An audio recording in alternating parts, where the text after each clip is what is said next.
The dragon scale koi I had spent 10 years of my life raising was gifted by my fiancée to the celebrity boy toy she was bankrolling. On the live stream, the koi I treasured like my own heart was clamped in a pair of steel tongs. Its scales were scraped off, one by one, and tossed onto a searing hot griddle. It thrashed in agony, its eyes leaking threads of blood. My fiancé, however, was doubled over with laughter beside him. "Babe, pour some hot oil on it. They say it makes the flesh more tender, and it looks prettier when it struggles." The pretty boy immediately took a screenshot and posted it to his story. "Big thanks to Jocelyn for the ultimate dragon scale koi. I said I wanted to try top-tier sashimi, and she sent over her family heirloom. Her love is so fresh." Shaking with rage, I dial my fiancé's number. "Did you touch my koi?" "Adrian, Leo's been so stressed with his streams lately. It's just a fish, what's the big deal? I'll buy you 10 more later." Jocelyn read, "Right now, you will bring it back to me, or you will face the consequences." I hung up. A second later, I saw them trending. They were holding the plate with a half-dead koi, kissing for the camera under the headline, "Heiress trades diamonds for an apron for new love." Looking at the triumphant smirks on their faces, I let out a cold laugh and dialed a number. That night, the daughter of the Reed family and the A-list celebrity were stripped naked and thrown into the ocean to be fed to the sharks. "Boss, they're in the water." The call from my head of security, Marcus Cole, came as I stood before the massive floor-to-ceiling window, looking down at the glittering expanse of the city. "Understood." I ended the call, my fingertips like ice. Jocelyn Reed and her boy toy, Leo Nash, were likely experiencing the purest form of terror right now. One of my properties is a top-tier private club, which includes the largest indoor aquarium in North America, a $3 billion project. At this moment, those two bastards were in the main tank.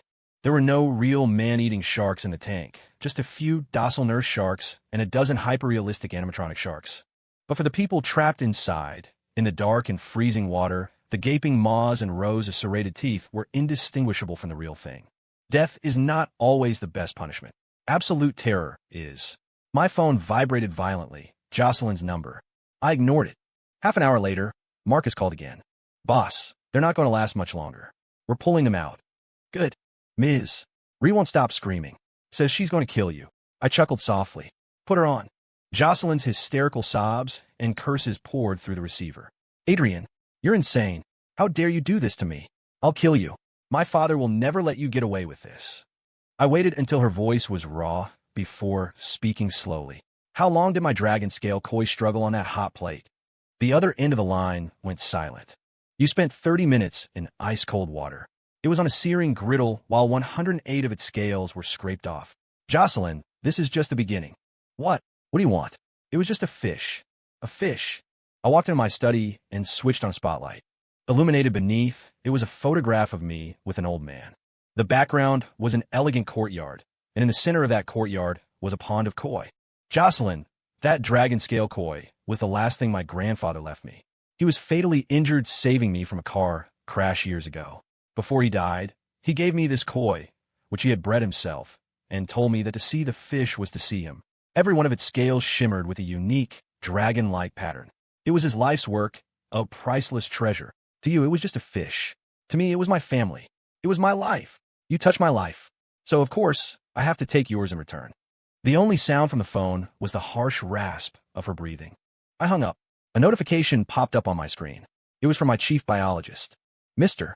Vance, the koi is still breathing. We're doing everything we can." My heart seized. The towering inferno of my hatred instantly turned to a chilling frost. As long as it was alive, I would make that pair of bastards experience a life 10,000 times more painful than death. I would scrape the pain they inflicted on my koi from their own bodies, piece by piece. "Boss, Leo Nash's dirt has been released." Marcus reported to me first thing the next morning. Leo Nash, the A-lister Jocelyn doted on. His entire career was built on his perfect public image and his massive fan base. I was going to pull him up by the roots. I had already acquired a controlling interest in X, his most active social media platform. Overnight, the trending topics about Leo Nash went from hashtag dedicated, hashtag loves his fans, hashtag positive energy, to hashtag bully, hashtag plastic surgery, hashtag diva. A video of him leading a group to bully a classmate in high school, beating the kid so badly he was hospitalized, was leaked. Before and after photos, along with detailed medical records of his plastic surgery overseas, were plastered all over the internet. An audio recording of him on a film set, berating an assistant and treating them like a dog, spread to every corner of the web. The chain of evidence was complete, so real it was irrefutable.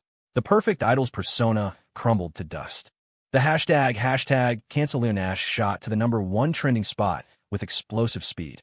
Every brand that endorsed him announced they were terminating their contracts within 2 hours. The fans who once worshipped him, who claimed everything he did was golden, were now turning on him more viciously than anyone. There's no way he's like this. I'm unfollowing. Disgusting. To think I spent so much money on you. I was just boosting a garbage person's numbers. Bully should just die. Jocelyn's call came again, her voice choked with sobs and pleas. Adrian, come after me. This has nothing to do with Leo. He's just a kid. He didn't know any better. Didn't know any better? I sent her a photo. It was of a single fish scale, shimmering with a dragon-like pattern. Next to it lay a pair of blood-stained tongs. When he used these to pin down my koi, did he say he didn't know any better? This is the first scale. Did it hurt when he scraped it off? On the other end of the line, Jocelyn completely broke down. Adrian, I'm begging you, let him go. He can't lose his career. He can't, but my koi can be flayed alive. I hung up without a shred of emotion. Before long, a new topic was trending. Hashtag Leo Nash apology press conference. On the live feed, Leo Nash, wearing a white shirt and carefully applied makeup to look haggard, was weeping in front of the cameras, bowing again and again. I'm sorry, I was wrong. I let everyone down. He was putting on a great performance. Some of the more soft-hearted fans were already wavering. Just then, the giant LED screen at the conference venue fizzled and the picture switched. What appeared on screen was the complete, uncut video of them torturing my dragon scale koi. Babe, pour some hot oil on it. It looks prettier when it struggles. Her love is so fresh. The tongs, the scraping, the hot oil, the high-definition footage, the grating laughter, and the koi's agonizing thrashing echoed throughout the press hall. The reporters below went into a frenzy. Camera flashes erupted like wildfire, instantly swallowing Leo Nash's face, which was now twisted in horror. The world was in an uproar. Leo Nash's career was over. Jocelyn's pride was her family and her status as an heiress. My next target was the Reed family. Reed Industries, their family company, specialized in luxury goods and entertainment. Their foundations were deep, but before me, they were nothing. With one phone call, every company under the Vance conglomerate terminated all cooperation with Reed Industries. I made a few more calls. The so-called titans of industry who were normally chummy with the Reeds all tacitly drew a line in the sand. Supply chains were severed, joint ventures were abandoned, banks called in their loans. Reed Industries' stock plummeted the second the market opened. In a single day, their market value evaporated by $30 billion. Jocelyn's father, Harrison Reed, an old fox who had always looked down on everyone, could finally sit still no longer. He called me personally. His voice was thick with suppressed fury. Adrian, our families have always respected each other's boundaries. Don't you think you've gone too far this time? I put him on speaker and played a recording. Adrian, Leo's been so stressed with his streams lately. It's just a fish, what's the big deal? It was Jocelyn's dismissive voice. Harrison Reed was silent. I said coolly, Mr. Reed, control your daughter. She provoked someone she shouldn't have and touched something she shouldn't have touched. Adrian, you. I hung up on him. That afternoon, Jocelyn burst into my office. It was the first time I had ever seen her look so disheveled and desperate. She was wearing an expensive, custom-tailored suit, but her hair was a mess and her makeup was smudged. Adrian, she tried to use the old pet name to soften me. All these years we've been together. Are you really going to let it all end like this over a fish? Don't call me that. I cut her off, my eyes glacial. You don't have a right. I stood up and walked over to her, looking down at her from my full height. This second scale is your pride. And now, I'm going to scrape it off you. Slowly. Her body trembled. Her face turned ashen. With a thud, she dropped to her knees and grabbed my pant leg. I was wrong. Adrian, I was truly wrong. I'll replace the fish. I'll get on my knees and beg. Please, spare the Reed family. Spare my father. Tears and snot streamed down her face, all traces of her former arrogance gone. I looked down at her, feeling nothing. Too late. You think kneeling will solve anything? When my koi was thrown on that griddle, it wanted to beg for mercy, too. Did you give it a chance? I pulled my leg from her grasp and took a step back. Marcus, show our guest out. 2 security guards stepped forward and dragged the whimpering Jocelyn, who had collapsed on the floor, out of the room like a sack of garbage. Her cries and pleas faded down the hallway. The The truce between the Reed family and me was officially shattered. Pushed to the brink, they began to retaliate with no holds barred. That night, a carefully orchestrated live stream detonated across the internet. The setting was an ICU room in a hospital. Jocelyn, wearing a hospital gown, lay weakly in bed, and forge drip in her hand, her face pale. She spoke to the camera, her voice breaking with sobs. "Hello, everyone. I'm Jocelyn Reed. Today, I refuse to be silent any longer." She began her tirade, painting me as a controlling, obsessive maniac. She claimed that because she had fallen in love with someone else and wanted to break up with me, I had launched a campaign of insane revenge against her. He imprisoned me, abused me, threw me in a shark tank, and forced my family's company into bankruptcy. She pulled up her sleeve, revealing several shocking bruises on her arm. "He did this to me." She produced a psychiatric evaluation, claiming I had a personality disorder and violent tendencies. A few so-called former employees, bought and paid for by the Reeds, also came forward to testify that I was volatile and short-tempered. Public opinion immediately began to sway. Whoa, is this high society drama for real? So Adrian Vance is the villain, and Jocelyn and Leo are the victims.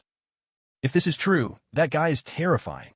Just as the atmosphere in the live stream reached its peak, Jocelyn dropped a bombshell. She cradled her flat stomach, her face a mask of saintly grief. I'm pregnant. It's Adrian's child." When he found out, he didn't show a shred of joy. Instead, he tortured me even more because he doesn't want me to have this child. He wants to destroy me and then steal my baby. In an instant, the entire internet exploded. I became the villain of the hour, the domestic abuser, the scumbag of the century.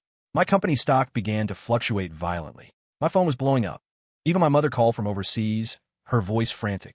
"Adrian, what in the world is going on? Is that woman really pregnant with your child?" Listening to my mother's anxious voice on the phone and watching Jocelyn's face on the screen, a face that could twist black into white, I suddenly laughed. It was a cold, almost manic laugh. Without a word, I walked into the security monitoring room. My team was frantically trying to put together a PR strategy.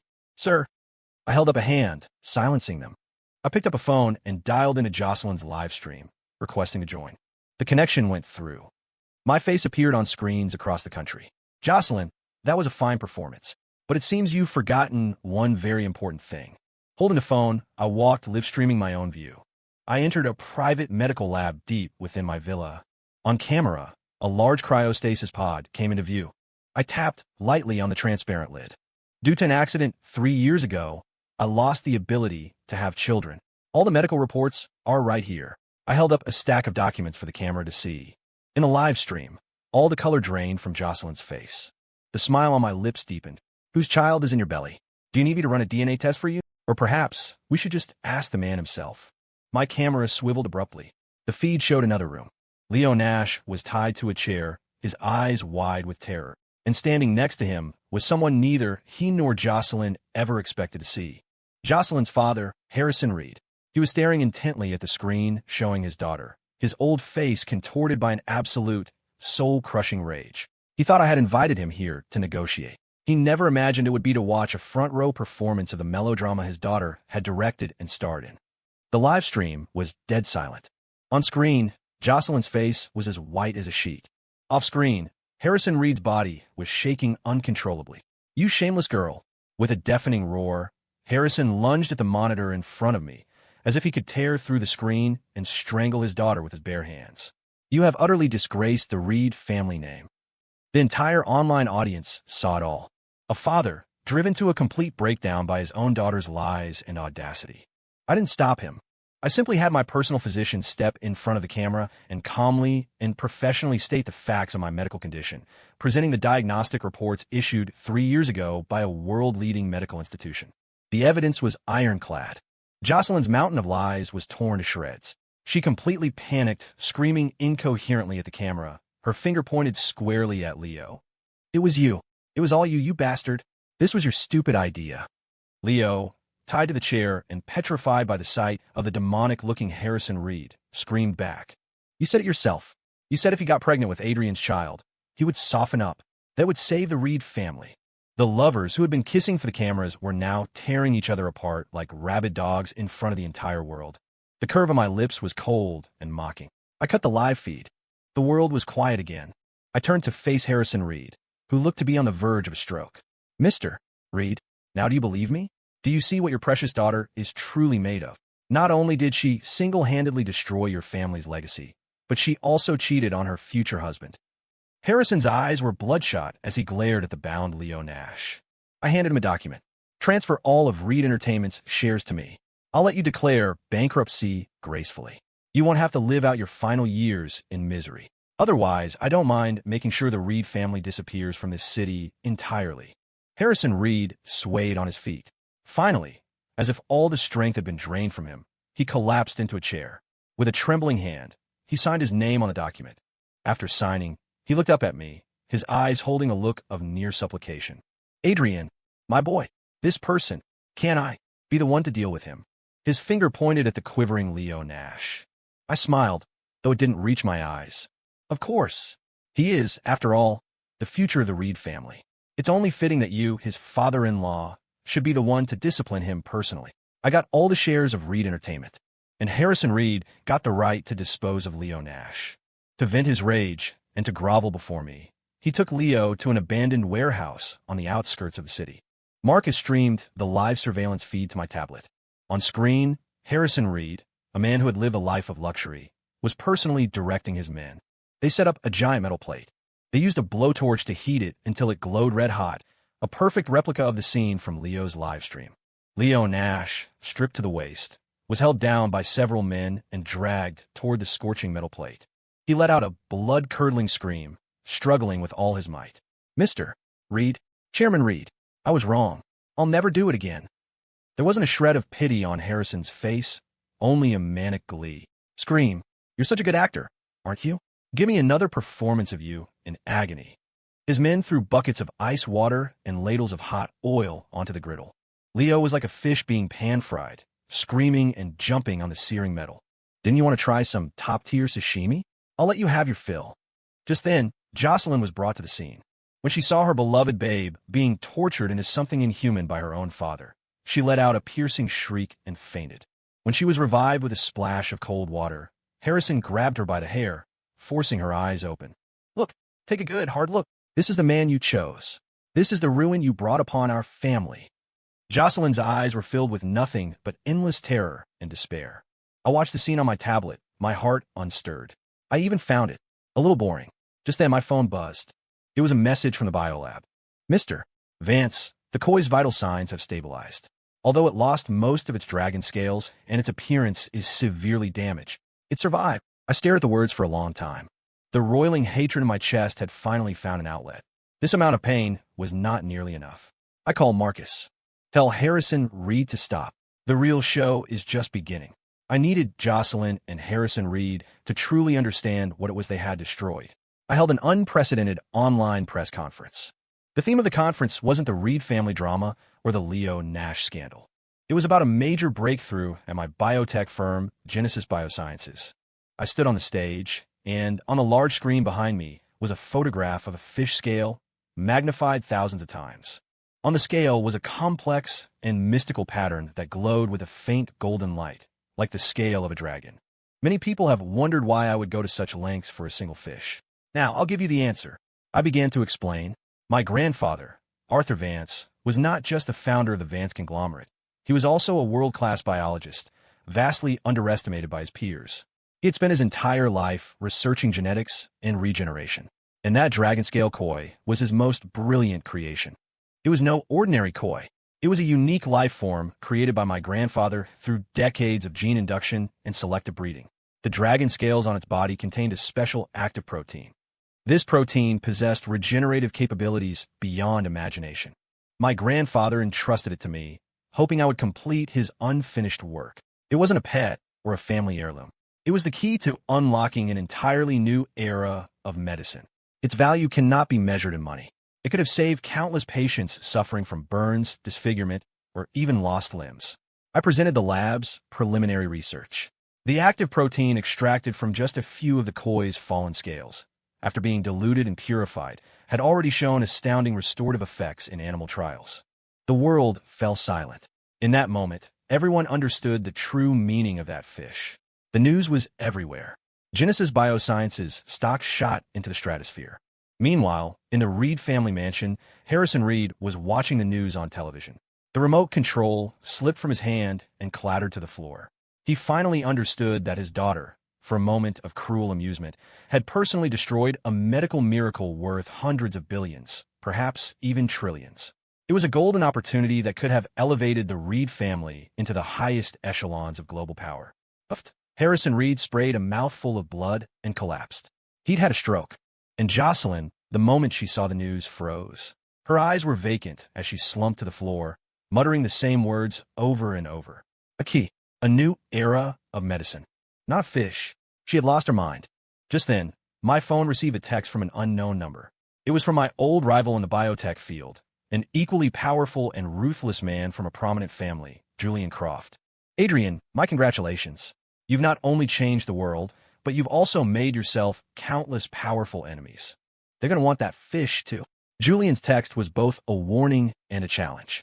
With the secret of the dragon scale koi now public, I had become a target. Countless greedy eyes were watching from the shadows. They didn't dare move against me directly, so they turned their attention to the two keys, Jocelyn and Leo. Sure enough, a few days later, a team of unidentified professionals attempted to abduct Leo Nash from the hospital where he was being treated. They were intercepted and neutralized by the men I had placed there in advance. I knew this was just the beginning. Rather than play defense, I decided to go on the offensive. I set a trap. I intentionally loosened the security around Jocelyn. Soon enough, another group rescued the dazed Jocelyn from the dilapidated Reed mansion. Jocelyn thought she had found her saviors. This savior was none other than my old rival, Julian Croft. Julian gave Jocelyn a false sense of hope. He told her that if she could help him obtain a live sample of the dragon scale koi, as well as my core research data, he would help her get her revenge and restore her to her former life of luxury. Having lost everything, Jocelyn clung to this last straw and agreed without hesitation. She thought she could finally strike back. She had no idea she was just a pawn I was using to draw Julian out. With the help of Julian's team, Jocelyn used old passwords and security loopholes she remembered to successfully infiltrate my core research facility. As she stood before a massive cultivation tank, believing she was finally looking at the priceless koi, the entire facility's alarms blared to life. Blinding lights instantly flooded the space. My holographic projection appeared before her, a mocking smile on my lips. Jocelyn, you really never learn, do you? Why do you think I let you get rescued so easily? The triumphant look on Jocelyn's face froze. She looked around and finally realized that while everything here looked identical to my lab, it had an artificial, plastic feel to it. This was a stage I had meticulously constructed for her and Julian. A perfect trap. On the other end, watching everything through a micro camera, Julian Croft's face turned ashen. He knew he had been played. I closed the net. Surveillance footage of Julian's men attempting to kidnap Leo Nash. Complete audio recordings of his deal with Jocelyn. I anonymously sent this evidence to the relevant authorities and several influential media outlets. Julian's company was placed under investigation for corporate espionage, malicious acquisition attempts, and attempted kidnapping, among other charges. Its stock plummeted, partners bailed, and overnight, it was plunged into a crisis even deeper than the one that had befallen Reed Industries. I seized the opportunity, buying up Julian's company's scattered shares at rock-bottom prices. I wasn't just going to defeat him. I was going to swallow him whole like a python. Backed into a corner, Julian made one last desperate move. He leaked the evidence of me abusing Leo Nash and driving Harrison Reed insane, trying to paint me as a vicious monster. He failed, compared to the monumental medical value represented by the dragon scale koi. And in the face of countless patients waiting to be saved, all of my extreme actions were interpreted by the public and the media as justified measures to protect a treasure of humanity. Harrison Reed's torture of Leo Nash was written off as the tragic breakdown of a father driven mad by his ungrateful daughter. And I, Adrian Vance, was the calm, decisive, and even somewhat ruthless business magnate, the hero guarding the flame of hope at all costs. My reputation, far from suffering, soared to new heights. I went to the glass room I had prepared for Jocelyn. She was curled in a corner, her eyes empty, like a puppet with its strings cut. Why? Adrian, why did it turn out like this? She mumbled. I didn't answer her. I just turned on the screen on the wall. On the screen was my dragon scale koi. It was swimming slowly in a new, maximum security ecological treatment tank. Most of the scales on its body had grown back a plain, silvery white. Only one, under the special lighting, still shimmered with a faint dragon-like pattern. That one miraculous scale, containing infinite hope, had been rescued by my team before it could be scraped off. I looked at Jocelyn, my voice as soft as the wind. Because you broke it. You broke it. So I had to break you completely. The final revenge had nothing to do with physical pain. It was about the exile of the soul. Leo Nash, whose face was his greatest pride. After Harrison Reed's discipline, his face was severely burned and required skin grafts. I graciously arranged the surgery for him. The skin donor was his equally disgraced agent. The surgery was a success. He had a new face, one that was both familiar and strange, like a clumsy imitation. He could never return to the spotlight. I arranged a new job for him, a janitor in my private club's aquarium. His daily task was to wipe the glass of the very shark tank that had once terrified him to his core. Day after day, under the pointing fingers of tourists and the reflection of his own ruined face, he relived that endless terror. And Jocelyn, I didn't lock her up. I set her free. Citing her mental breakdown, I had all charges against her dropped. She was kicked out of the Reed family, penniless and alone. I used all of my influence to turn her into a true ghost in this city. No company would hire her. No landlord would rent to her. Not even a diner would sell her a hot meal. She wandered like a phantom through the city where she once lived a life of gilded excess, ignored by everyone, forgotten by the entire world. One day, I was sitting in my car, watching her from across the street as she begged in the cold wind. On the giant screen on the building opposite her, the news was playing. Genesis Biosciences Dragon Scale Gel had achieved tremendous success in clinical trials and was about to enter mass production. The footage showed a little girl with severe burns, whose skin had become smooth again after using the gel, revealing an innocent smile. And all of it came from that single, salvaged dragon scale.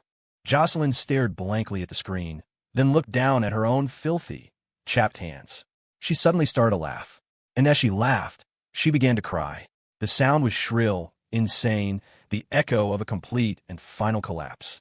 She finally understood what I had taken from her. It wasn't money or status or love. I took her name, her past, her future, and the last shred of her identity as a human being. "Sir, should we do something?" Marcus asked in a low voice. I shook my head. "No need. The last scale has been scraped clean." I raised the car window, shutting out the piercing laughter, and drove away. The success of the Dragon Scale Gel pushed me and the Vance conglomerate to unprecedented heights. The media dubbed me the godfather of tech, the miracle worker of medicine. But I still spent most of my time in the quiet of the laboratory or by the side of the koi pond that was mine alone. The aging dragon scale, koi swam peacefully in the water. The new, unremarkable scales on its body were like a series of indelible scars, a constant reminder of that cold, dark past. I had tried to clone it, to breed a new dragon scale koi from its genes, but every attempt had failed. The miracle was unique. It could not be replicated. "Mr. Vance, don't be so fixated on it." The project's lead scientist, Dr. Anya Sharma, handed me a cup of coffee. She was a brilliant and perceptive woman, and the one person in the world who understood the koi's value as much as I did. Unlike Jocelyn, she held no hidden agenda, no cloying dependency on me. She looked at me as an equal, her gaze frank and full of admiration, with a hint of warmth she rarely let show. Through countless nights spent working together, her sharp intellect and fiery passion had slowly melted the ice around my heart. I realized that after the flames of revenge had died out, all that remained was a vast emptiness. Anya was like a ray of warm sunlight, shining through. One day, she scooped a small, ordinary koi out of a breeding tank and handed it to me. The fish had no dragon scales, no shimmering luster. It was even a little frail. "It's not perfect," Anya said with a smile, "but it's a new beginning." I watched the little fish in the transparent container, earnestly flicking its tail. I looked up at Anya, standing beside me. Her eyes reflected my own image and the warm sun shining through the window. I reached out and took the container from her. In that moment, I felt that I, like the little fish, had been given a new beginning. News of that pair would occasionally surface like a ripple on the water, only to vanish just as quickly. Leo Nash, the former A-lister. Once a few high school kids with nothing better to do recognized him at the aquarium. They filmed him miserably wiping the glass and posted it online with the caption, "Tears of a fallen idol. Do you even remember who this is?" The video went briefly viral, and then he was fired. After that, he vanished from the face of the earth. Jocelyn Reed, the former heiress. A few months later, a small article in the corner of a local news report mentioned an unidentified homeless woman who had frozen to death under an overpass. The photo was blurred, but I knew it was her. I felt no pity, no satisfaction, only a profound emptiness. A book had been read to its final page. It was closed. At a charity gala, on behalf of Genesis Biosciences, I announced the establishment of the Arthur Vance Regenerative Medicine Foundation, pledging all profits from the Dragon Scale Gel for the next 10 years to the medical treatment of underprivileged children. Under the flashing lights of the cameras, Anya was on my arm, her face reflecting the same calm resolve as mine. A reporter called out a question. "Mr. Vance, looking back, do you have any regrets about what happened?" I squeezed Anya's hand, feeling the warmth in my palm. I thought of my grandfather of the Scar Dragon Scale Koi. I thought of the storm of vengeance I had unleashed and of the smile on the face of the little girl who had been healed. My gaze traveled past the clamoring crowd and rested on Anya's gentle eyes. I never regret protecting what I cherish. My voice was clear and strong. The grievances of the past were gone, like smoke in the wind, and my life was greeting a new dawn.